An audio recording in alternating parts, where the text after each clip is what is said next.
1,00,000 మంది శివభక్తులతో కలిసి మహారుద్రాక్ష పూజలో పాల్గొనండి. వెంటనే కాల్ చేసి మీ పేరును నమోదు చేసుకోండి. నమస్తే రమగారు. నమస్తే జయ. రమగారు, మంచి చందమామ కథ ఒకటి. పాత కథ చెప్తాం. ఒక ఊళ్ళో ఒక ఆయనకి 2 అబ్బాయిలు ఉండేవారు. జనరల్గానే పెద్ద అబ్బాయి కొంచెం మెతకవాడు, ముద్దబ్బాయి రెండోవాడు తెలివైనవాడు. ఒక గురువుగారి దగ్గరికి తీసుకెళ్ళాడు, పిల్లలకి చదువు సంధ్య ఏమీ లేవని. గురువుగారు ఏమన్నాడు, ఏమిస్తారు పిల్లలకి చదువు చెప్తే అంటే, కాదండి చదువు చెప్పండి, ఓ పిల్లాడిని మీకు ఇచ్చేస్తా, రెండో పిల్లాడిని నేను తీసుకెళ్తా, గురుకులంలో ఉంటాడు మా అబ్బాయే, గురుకులంలో ఉంటాడు, మీకు సహాయకారిగా ఉంటాడు, ఓ పిల్లాడిని మీకు వదిలేస్తాను, ఓ పిల్లాడినే నేను తీసుకెళ్తానండి, పిల్లలకి చదువు సంధ్యాలు లేవు, మా సంపాదన మార్గం లేదు, చదువుకున్న పిల్లలైతే బాగుంటుంది. సరే గురువుగారు 2 అబ్బాయిలని దగ్గర పెట్టుకున్నాడు. పెద్దవాడు మొద్దబ్బాయి ముందే చెప్పుకున్నాక వాడికేం చదువు సంధ్య రాల. రెండోవాడు కాలాంతకుడు, చాలా తెలివైనవాడు. దాంతో గురువుగారు ఏం చేశారంటే, ఆయన జనరల్ విద్యలు కాకుండా ఈ కుర్రాడికి ఆయనకి తెలుసు టక్కటమార గజకర్ణ గోకర్ణ విద్యలు బోల్డ్ వచ్చు ఆయనకి, అవన్నీ వీడికి చెప్పి వీడిని తయారు చేసి మన దగ్గర ఉంచుకుందాం అనుకున్నాడు. పిల్లాడు అన్ని అష్టవిద్యలు నేర్చేసుకున్నాడు. వాడికి అష్ట తెలుగులు ఉన్నాయి, అష్టవిద్యలు వచ్చాయి. పెద్దవాడు ఏదో నామినల్గా ఆ పని చేసి ఈ ఓమోములు నేర్చుకున్నాడు అంతే. అయితే ఏమైంది, కొంచెం పిల్లలకి 20 ఏళ్ళు వచ్చినాయి. ఇక వాళ్ళ నాన్న రాబోతాడు, అప్పటికి 12 సంవత్సరాలు అయింది. ఆయనకి ఏమనిపించింది, వాళ్ళ నాన్న వచ్చి ఈ తెలివైంది వీడికి చదువు వచ్చిందని వీడిని తీసుకుపోయి ఆ మొద్దు పెద్ద అబ్బాయిని వదిలేస్తాడేమో, అలా కాకుండా చిన్నవాడిని ఉంచుకుని పెద్దవాడిని ఇచ్చి పంపించేద్దాం అనుకున్నాడు.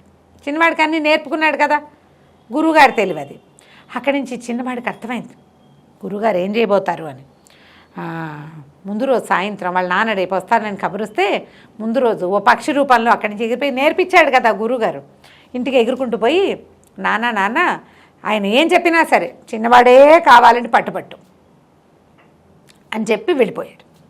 ఈయనేం చేశాడు, గురువుగారు పొద్దున్నే వాళ్ళ నాన్న వస్తాడని చూసుకుని పెద్దవాడికి చక్కగా నెత్తికి నూనె రాయించి తలంటది పోయించి తలకాయ దువ్వి కొంచెం ఫ్రెష్గా కనపడేలాగా చేసి, మరి ఒరే కాస్త కట్టెలు కొట్టుకురారా అని పంపించి వాడు కట్టెలు మోసుకొస్తూ ఉండగా వాళ్ళ నాన్న ఎంటర్ అయ్యేలాగా చేసుకుని, మీ పెద్ద అబ్బాయి ఉన్నాడు చూసావా, వీడిలాంటి వాడు ఎక్కడా లేడు, ఎంత పండులా ఉన్నాడో చూడండి, ఎంత పండులా ఉన్నాడో అంత పండులాగా విద్య కూడా నేర్చుకున్నాడు, బంగారు కొండ వీడు అలాంటివాడు, వీడు ఇలాంటివాడు అని చెప్పేసరికల్లా వాళ్ళ నాన్న అన్నాడు, బాబు అంత బాగా తయారు చేస్తే మీ పాఠశాలలోనే ఉంచుకోండి వాడిని, ఏది రాని చిన్నవాడిని నేను తీసుకుపోతాను.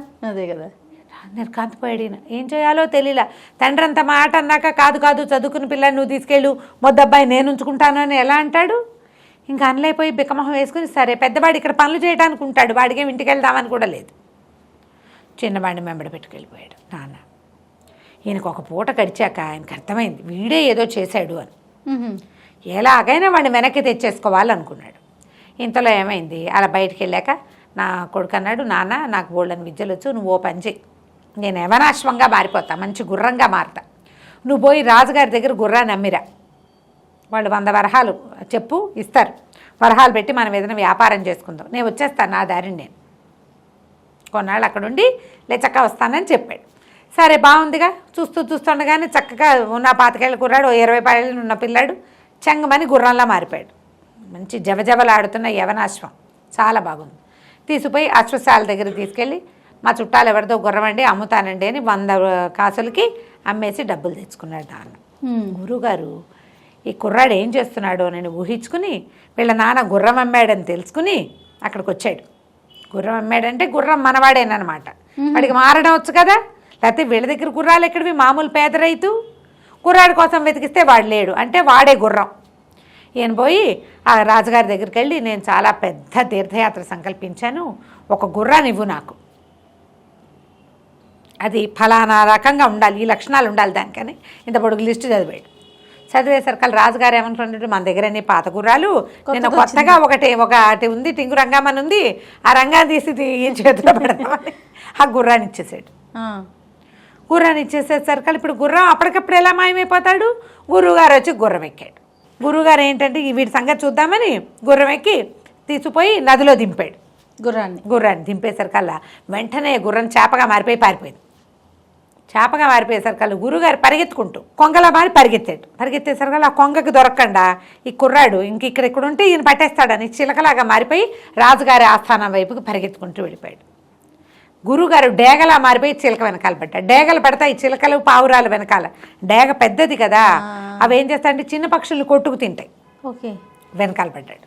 చిలక మాత్రం పరిగెత్తుకుంటూ వెళ్ళిపోయి రాజుగారి అమ్మాయి దగ్గరికి వెళ్ళిపోయాడు. వెళ్ళిపోయి ఏమన్నాడు, ఏమైనా సరే నన్ను ఎవరికి ఇవ్వద్దు, కావాలంటే గొంతు పీసి చంపే, గొంతుకు పీసి నేలకేసి కొట్టు నన్ను, కానీ నన్ను మాత్రం ఎవరికి ఇవ్వకూడదు. ఇంతలో ఏమైంది, డేగ్గా మారిపోయిన రాజుగారు వచ్చి ఈయన గురుగారు ఎప్పుడైతే రాజుగారు అంతఃపురంలోకి చిలక వెళ్ళిపోయిందో చెక్మని రాజుగారి దగ్గరికి వెళ్ళి, మీకు యువరాణి దగ్గర ఒక చిలక ఉంది, నాకు ఆ చిలక కావాలని అడిగాడు. ఈయనేమో గురువు. ఈ గురుగారు రాజ్యంలో ఉన్న పిల్లలందరికీ చదువు చెప్పేవాడు. ఆయన మాట ఎందుకు కాదంటాడు రాజుగారు? గబగబా గురుగారిని వెంబడి పెట్టుకుని అంతఃపురాన్ని తీసుకెళ్ళాడు. అమ్మాయి నీ దగ్గర కొత్తగా ఒక చిలక వచ్చిందిట, ఆ చిలక మన గురుగారికి కావాలంటే ఇవ్వమన్నాడు. అనేసరికి ఆ పిల్ల నేను ఇవ్వనంది, అదంది ఇదంది చెప్పింది. అయినా సరే గురుగారు వదిలిపెట్టలే, నాకు వేరేది ఇస్తానంటే ఒప్పుకోవట్లా, ఈ చిలకే కావాలంటాడు. అనేసరికి అదేం చేసింది, అని చెప్పింది కదా చిలక, పీక పిసికి కొట్టేసి నేలకేసని దాన్ని మెడ పిసికేసి నేలకేసి కొట్టేసి విసిరి కొట్టంగానే ఈ చిలక వెంటనే చిన్న చిన్న పురుగులుగా మారిపోయింది. ఎప్పుడైతే ఇది చూశాడో గురువుగారు వెంటనే కోడిగా మారిపోయి టక్కు టక్కు టక్కు అని పురుగులు ఎరుకు తింటాం మొదలుపెట్టాడు. గురువుగారు కోడిగా మారగానే ఈ పురుగుల రూపంలో ఉన్నటువంటి చిన్నవాడు పిల్లిగా మారిపోయి గురువుగారు పీక పట్టేసుకున్నాడు. కోడి మెడ పిల్లి పట్టుకుంటే వదిలించుకోగలదా కోడి? లబో దిబోమన్నాడు గురువుగారు. వదిలేరా వదిలేరా వదిలేరా బాబు, నీ పుణ్యం ఉంటుంది, నేను ఓడిపోయాను, నేను నీకు చెప్పి నిన్ను గురువుని మించిన శిష్యుడిగా తయారు చేసి ఇవాళ నీకు దొరికేశాను, నన్ను వదిలేరా అంటే అప్పుడు ఈ కుర్రాడుగా మారిపోయాడు. గురువుగారుగా మారిపోయారు.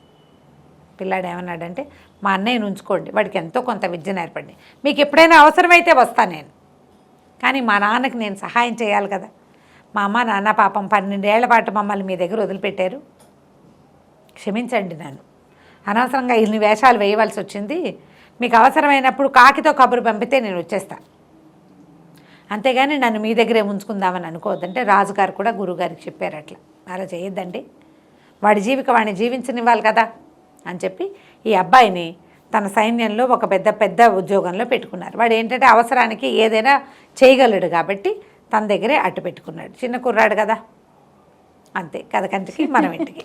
ఇన్ని మార్పులు రమ్మగారు. అదే కదా మరి. చాలా బాగుంది. నమస్తే. నమస్తే.